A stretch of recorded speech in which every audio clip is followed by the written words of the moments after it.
Imini yeSabatha ayibenhle kwabangcwele. Isihloko sanamhla sithi abantu bami babhujiswa ukweswela ulwazi. Hosea 4 verse 6 to 7.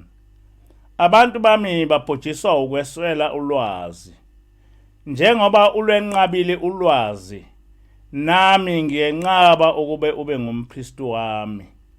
Ukhohliwe ngumthetho kaNkulunkulu wakho. Nami futhi ngiyakubakhohla abantwana bakho. Njengoba banda nje, kanjalo kuyanda nokona kwabo kimi. Ngiyaguqula ukuhlonishwa kwabo kube yihlazo. Amen. Ngijwayele ukuchaza ukuthi ngoSeptember 2006 sabona sesivakashelwa inkosazana esasingayiqondi ukuthi isima kanjani. Kodwa okwathi kophela isonto sase sibona ukuthi ingilosi lena. Okuningi okuthinta lengilosi sengakuchaza.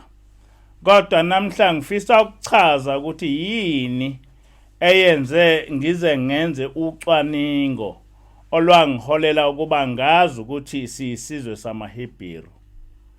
Ngo-October wakhe u-2006 lo muntu wasezulwini wathatha umkhokheli umanxumalo wanyamalala naye izinsuku ezisikhombisa. Uthi-ke umkhokheli wangena naye emfuleni omkhulu. Uthe ebona wabe esephumela kwelinye izwe ongalazi.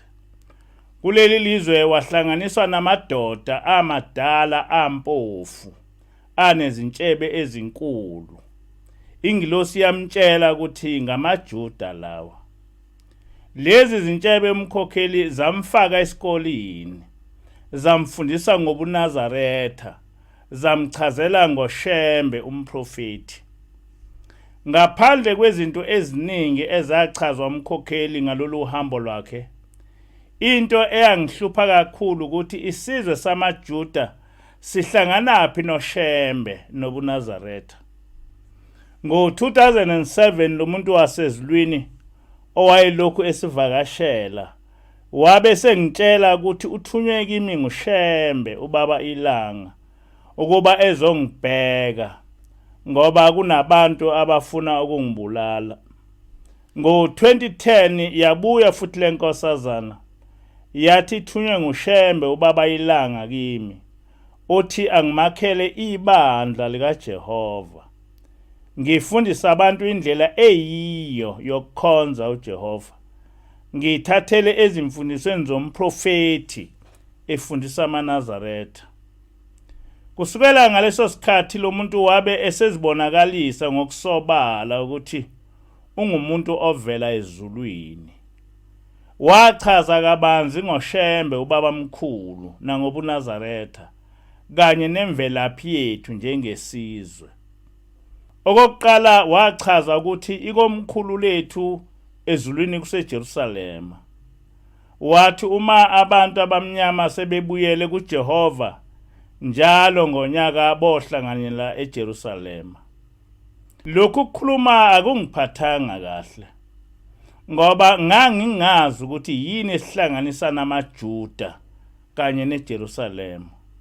Ngoba ngangazi ukuthi amaJuda isizwe simhlophe.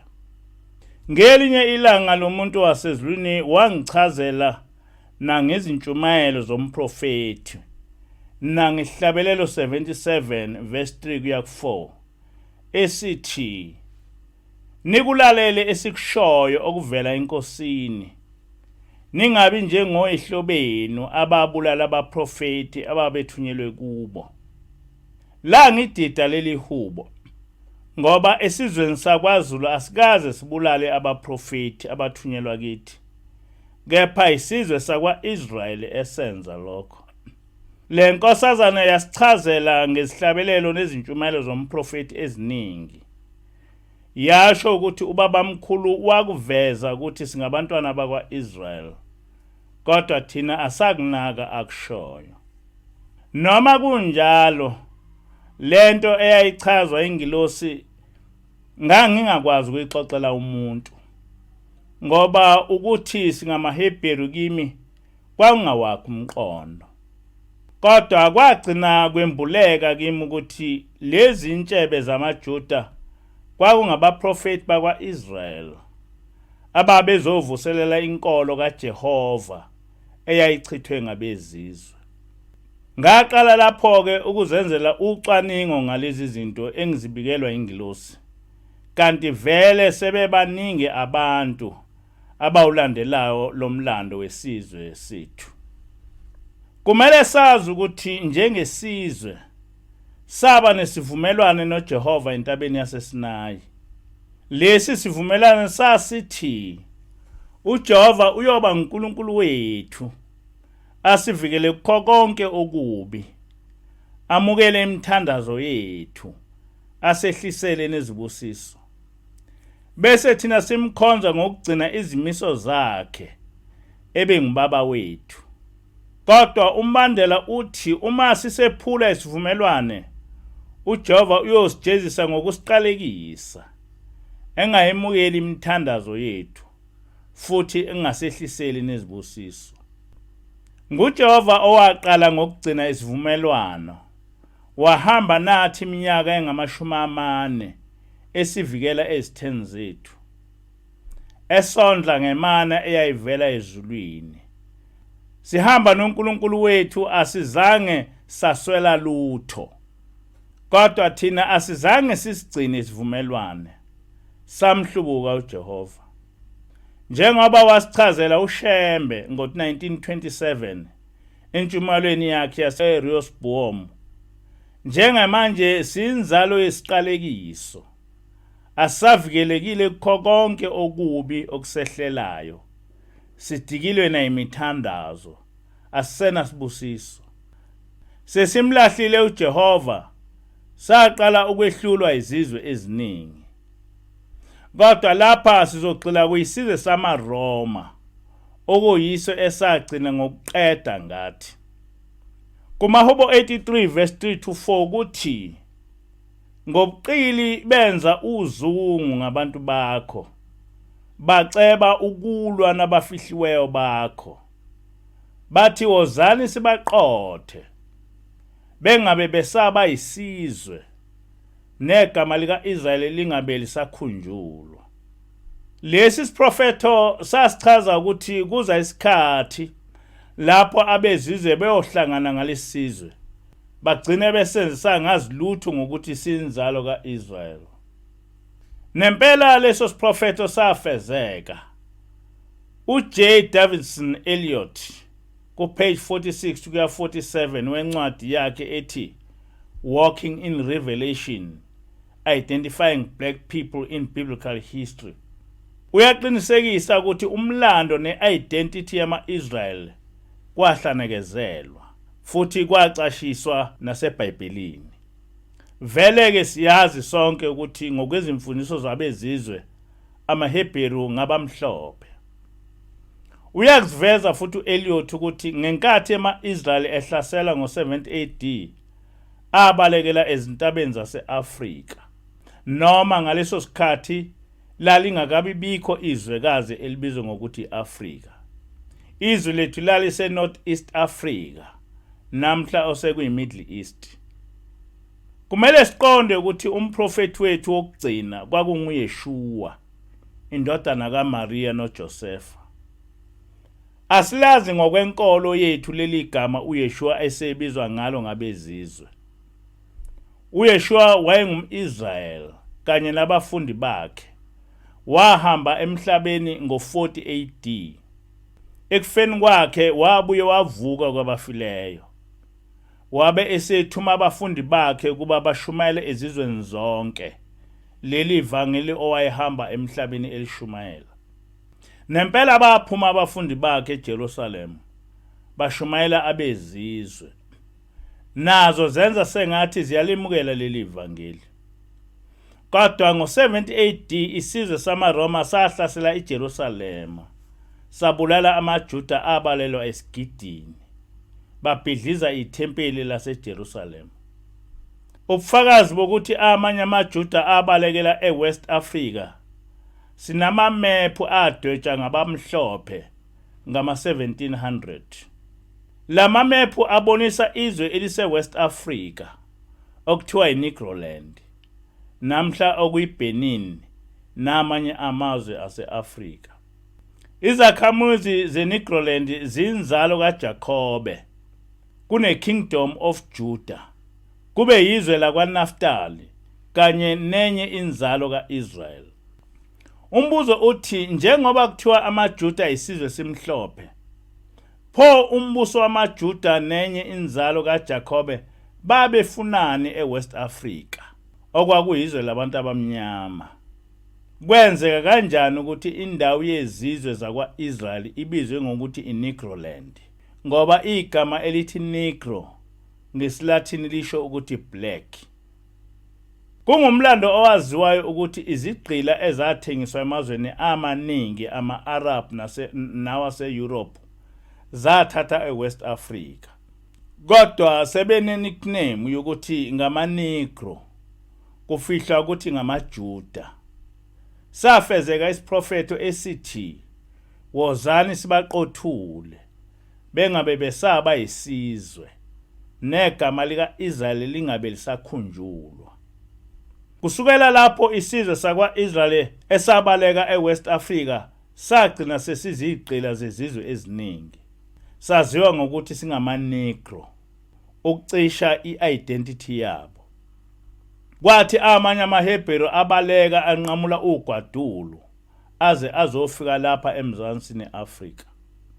Nawo njengama-Negro akabange esaziwa ngokuthi ngamaHebheru, kodwa anikwa i-nickname yokuthi ngamaBantu. Usomlando uProfit encwadini yakhe ethi The Lost Tribe of Israel, The Creation of Myths, wenza ucwaningo kuma-archives alapha kwaZulu. Wafunda nezincwadi eziningi ezabhalwa ngabelungu ababehlala kwaZulu. Wathola ukuthi eminyakeni yo-1850 amaZulu ayaziwa ngokuthi ngamaJuda, njengoba lokho kufakazelwa ngamasiko awo. Kodwa lolu lwazi lwalugcina kwabezizwe kuphela. Wona amaZulu engazazi ukuthi ayinzalo yesizwe samaHebheru. Saqaliseka isiprofeto esithi asibenze bengabe besalikhumbula igama lika-Israyeli. Ukufihla i-identity yethu akugcinanga lapho. Njengoba sesichazile, uYeshua kanye nabafundi bakhe babe ngama-Israyeli. Nevangeli likaYeshua lalingoJehova nemithetho yakhe. UYeshua wahamba emhlabeni ngo-40 AD, ingakabi bikho inkolo yabezizwe kanye neNew Testament. Kodwa ukuze kuqedwe ngoJehova nenkolo yakhe kanye nangoYeshua, kwahlanganiswa incwadi ebizwa ngokuthi iNew Testament, eyama-Israyeli kwathiwa i-Old Testament. KwiNew Testament lakhishwa igama likaJehova negama likaYeshua. Base beqhamukane labo igama elingaziwa kule nkolo kaJehova. Babe kwenzelani lokho? Impendulo siyithola kupage 62 wale ncwadi kaDr. C.J. Costa ethi Come Out of Her, My People. Lapho ethi the Gentiles wanted a savior, but not a Jewish one. They looted the Jews. They even looted the Elohim of the Old Testament. Thus a Hellenite savior was preferred. Uthi-ke uDr. Costa, abezizwe babefuna umsindisi, kodwa hayi umsindisi wesizwe samaJuda.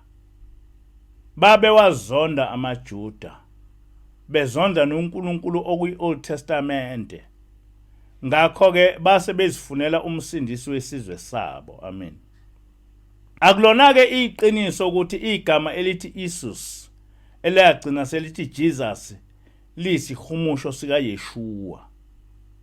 Leli gama lichaza uNkulunkulu wabezizwe owasungulwa nguConstantine emva kwa-325 AD. Alihlangene nenkolo kaJehova abayichithayo. Asinankinga-ke nalokho. Kodwa kungukweba ukuthi abezizwe bafike bachithe umsindisi wethu. bese bethatha impilo nemisebenzi yakhe beyinikeza uNkulunkulu abazakhele bona. Okumele sonke sikwazi ukuthi leli igama lalomsindisi esimnikiwe uyighost esiyakhelwe ngabezizwe ukuze baqede ngenkolo yethu. Uthi-ke uJehova sibhujiswa ukweswela ulwazi, njengoba singafuni ukwazi, sikhohliwe futhi ngumthetho wakhe, naye uyokhohlwa yithi. KuDuteronomy 28 verse 36 kuya 37 kuthi uJehova uyokuyisa esizweni wena nokhokho bakho eningasazi, niyokhonza lapho abanye onkulunkulu bokhuni namatshe. Uyokuba yinto esabisayo nesiga nombhinqo phakathi kwezizwe zonke uJehova okuxoshela khona. Namhlanje asamkhonzi uJehova, kodwa sesikhonza onkulunkulu abadwetshiwe bakhiwa ngokhuni nangamatshe. Ngezindlela eziningi siyinhlekisa ezizweni zonke zomhlaba. Ekuqaleni sithe kwafika ingilosi phakathi kwethu, yasifundisa izinto eziningi ebeziphambi kwethu, kodwa singaziqondi futhi singazinakile. NguJehova uNkulunkulu wethu owenza isivumelwano nathi, kodwa sagcina singasazi nokuthi kunesivumelwano esasenza noJehova. Sekuyacaca manje ukuthi ngaphandle kokwehla kwengilosi ezulwini ukuzosikhumbuza ngalesi sivumelwano, akekho umuntu wasemhlabeni obengaphinda asikhumbule izivumelwano futhi asibuyekeze. Kuhlabelelo 114 uShembe uthi, wangidala uNkulunkulu uThixo Nkosi yamakhosi, wangibeka kuleyo nsimi ngokungithanda okungaka. Insimi eyayingadingi lutho, insimi eyayinezithelo zayo, wangiyalela ukuzidla zonke. Emzuzwini nesikhathi ngakhohliseka Nkosi yami, ngaze ngawudla lowo muthi, baphela bonke ubuhle bami. Saphula isivumelwano esasenza noNkulunkulu wethu, kwase kuyaphela bonke ubuhle esasinabo. Sagcina ngokukhonza onkulunkulu bemithi namatshe, saba inhlekisa kuzo zonke izizwe. Kodwa uJehova wayethe singabantwana bakhe phezu kwazo zonke izizwe, kodwa namhla sesiyinhlekisa ezizweni zonke. Kuverse 4 kuya ku5 umprofeti uthi, ngingabuyisela ngani ebuhleni enganginabo ngingakayiphuli imithetho? Ngiyadinga Nkosi yami insipho yokungigeza, ngibuyele ngokusheshsha ebuhleni enganginabo. Njengamanje sesinalo ulwazi ngemvelaphi yethu, sesiyazi nokuthi sona kanjani kuJehova. Akusele kuba sibuyele kuye ngokugcina izimiso zakhe, njengokwesivumelwano esasenza naye. Inkosi busise izwi layo. Le ntshumayelo iyatholakala ku Facebook page ethi Rempanza NCG.